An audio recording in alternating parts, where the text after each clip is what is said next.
Praise the lord. ప్రభువైన యేసు క్రీస్తు నామములో మీ అందరికీ ఉదయకాలపు శుభాలు తెలియజేయుచున్నాను.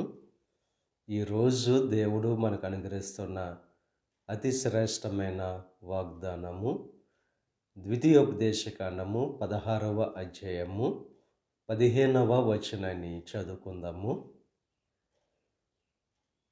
నీ దేవుడైన యెహోవా నీ రాబడి అంతటిలోనూ నీ చేతి పనులన్నిటిలోనూ నిన్ను ఆశీర్వదించును.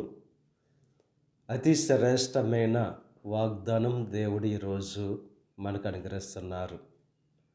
మన రాబడి అంతటిలోనూ మన చేతి పనులన్నిటిలోనూ దేవుడు ఆశీర్వదిస్తానని చెప్పి వాగ్దానం చేస్తున్నారు. మన రాబడి